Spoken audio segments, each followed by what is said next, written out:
আমি কি সেই মায়ের সন্তান যে মেনে নেবো হিন্দি আমার বস, ইউপি আমার বস, বিহার আমার বস, রাজস্থান আমার বস?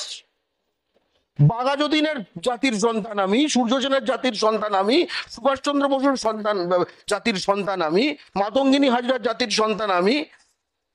ইউপি, বিহার, গুজরাট, রাজস্থান আমার বস, হিন্দি আমার বস। উর্দু মানে যে ভাষাটা পাকিস্তানের 100% লোক বুঝতে পারে সেই ভাষা আমার বস। নরেন্দ্র মোদী যখন হিন্দিতে ভাষণ দেয় 15ই আগস্ট, পাকিস্তানের 100% লোক বুঝতে পারে। বেশ কিছু জিনিস মিথ হিসেবে 1947 সাল থেকে ছড়িয়ে দেওয়া হয়েছে এই ভারতের মাটিতে, বিশেষ করে অহিন্দি জাতিগুলির মধ্যে। একটু বোঝাই বিষয়টা। একটা হচ্ছে যে আমরা বাঙালির রক্তে ভারত স্বাধীন হয়েছে, এবং আমরা কিন্তু ইংরেজি এবং লন্ডনের জায়গায় হিন্দি এবং দিল্লিকে প্রতিস্থাপন করার জন্য সূর্য সেন বাঘাযতীন প্রাণ দেননি, তাই না? ব্যাপারটা কি ছিল?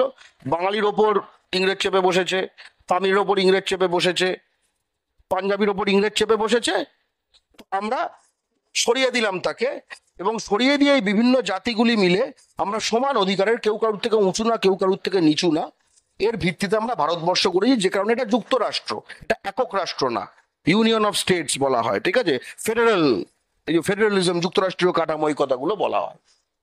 কিন্তু হিন্দি সাম্রাজ্যবাদী ব্যবস্থা প্রথম থেকেই বুঝলো ফেডারেল ঠিক আছে, কিন্তু এরকম হলে তো বিহারকে তো বিহারের পয়সায় বাঁচতে হবে, রাজস্থানকে তো ওই আর কি শুধুই বালির ব্যবসা করতে হবে, বড় বাজারের ব্যবসা করতে চাপ হয়ে যাবে, বাঙালিরা বড় বাজারের ব্যবসা করবে, তাই না? ইউপিকে তো ইউপিতেই করে খেতে হবে। তো ইউপিকে যদি ইউপিতে করে খেতে হয়, বিহারকে যদি বিহারে করে খেতে হয়, গুজরাটকে যদি শুধু গুজরাটের রিসোর্স নিয়ে করে খেতে হয়, রাজস্থানকে যদি রাজস্থানের রিসোর্স নিয়ে করে খেতে হয়, তাহলে বাংলার খুব ভালো হবে, তামিলনাড়ুর খুব ভালো হবে, কেরালার খুব ভালো হবে, মহারাষ্ট্রের খুব ভালো হবে, কিন্তু এগুলো তো সোমালিয়া হয়ে যাবে। তাই জন্য তারা হিন্দি সাম্রাজ্যবাদ বলে যে ব্যবস্থা, যেখানে গুজরাটের পুঁজি, রাজস্থান পুঁজি, এই দুটো পুঁজি, এটা হচ্ছে পুঁজির অংশটা। আরেকটা হচ্ছে যে বিস্ফারিত জনসংখ্যা, ইউপি, বিহার, হিন্দিভাষী এলাকাগুলোর, এই দুটো সংমিশ্রণে তারা চেষ্টা করে যে ভারতের ওপর একটা আধিপত্য কায়েম করতে, যেখানে এই পুঁজিটা এই পুরো ভারতবর্ষ এলাকাকে বাজার হিসেবে ব্যবহার করবে, আর এই বিস্ফারিত জনসংখ্যা সেটাকে একদম উপনিবেশ তৈরি করে, এই ভাটপাড়া, ডিসরা থেকে শুরু করে খড়গপুর, আসানসোল, রানীগঞ্জ, এভরিথিং, ঠিক আছে? এবং এই বিষয়টা এবার, কিন্তু এটা যে ঢুকবে, যে আজকে এটা যে লোহার ওপর ছুরি চালাচ্ছি না মাখনের উপর ছুরি চালাচ্ছি, তো এটাকে লোহাটাকে মাখন বানানোর জন্য তো এটাকে একটু রান্না করতে হবে। তো এই রান্না করার একটা দীর্ঘমেয়াদী প্রক্রিয়া হচ্ছে নানা রকম জিনিস মাথায় ঢুকিয়ে রাখা, একদম প্রচারের জায়গা থেকে, ঠিক আছে?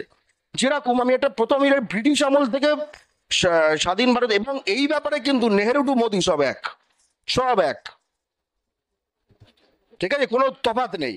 ওরা কি চেষ্টা করবে নেহেরু ভার্সেস মোদি এরকম করতে, আর আমাদের কাছে তো একই, এও হিন্দি চাপাতে চায়, ও হিন্দি চাপাতে চায়, এও অহিন্দি ভাষাগুলোকে দ্বিতীয় শ্রেণীর বানিয়ে দিয়েছে, এও অহিন্দি ভাষাগুলোকে একদম এবার পুঁতে দিতে চায়। মানে একটা হচ্ছে ফেজ 1, একটা ফেজ 2। বিভিন্ন জায়গায় যেরকম আমি যদি ব্রিটিশ আমলের টাকার নোট দেখি, ঠিক আছে, সেখানে আমি কিন্তু হিন্দি বাংলার থেকে বড় নয়। হিন্দি থাকতো তখনও, এই যে আমাদের এখানে পরপর পরপর পরপর ভাষা দেওয়া থাকে না নোটে, ঠিক আছে, এটা কিন্তু ব্রিটিশ আমলের সিস্টেম। কিন্তু তখন হিন্দি বাংলার থেকে বড় ছিল না, বড় করে কি ছিল? ইংলিশ। কারণ ইংলিশ হচ্ছে বস, বস, ইন্টারন্যাশনাল বলে না। যেরকম ফ্রেঞ্চ কলোনি যেগুলো ছিল, সেখানে ফ্রেঞ্চ থাকতো, কেন? ফ্রেঞ্চ হচ্ছে বস, তোদের তোদের আন্ডারে রেখেছি রে, এইটা হচ্ছে ওকে। তো এইটার জায়গা থেকে যার বেশি রিয়েল এস্টেট, নোটের ওপর, নোটের মধ্যে জায়গা পাবার যার ক্ষমতা, এই জায়গায় হিন্দি চলে গেল। হিন্দি কি বস আমার? হ্যাঁ, আমি কি সেই মায়ের সন্তান যে মেনে নেবো হিন্দি আমার বস, ইউপি আমার বস, বিহার আমার বস, রাজস্থান আমার বস? বাঘাযতীনের জাতির সন্তান আমি, সূর্য সেনের জাতির সন্তান আমি, সুভাষচন্দ্র বসুর সন্তান জাতির সন্তান আমি, মাতঙ্গিনী হাজরার জাতির সন্তান আমি। ইউপি, বিহার, গুজরাট, রাজস্থান আমার বস, হিন্দি আমার বস? উর্দু মানে যে ভাষাটা পাকিস্তানের 100% লোক বুঝতে পারে সেই ভাষা আমার বস। নরেন্দ্র মোদী যখন হিন্দিতে ভাষণ 15ই আগস্ট, পাকিস্তানের 100% লোক বুঝতে পারে। নওয়াজ শরীফ, এখন কে পাকিস্তানের প্রধানমন্ত্রী জানি না, তো বদলাতে থাকে, ঠিক আছে, যে যখন ভাষণ দেয় কোথাকার 100% লোক বুঝতে পারে, ঠিক আছে। তো এইগুলো, এরা কেউ আমার বস না।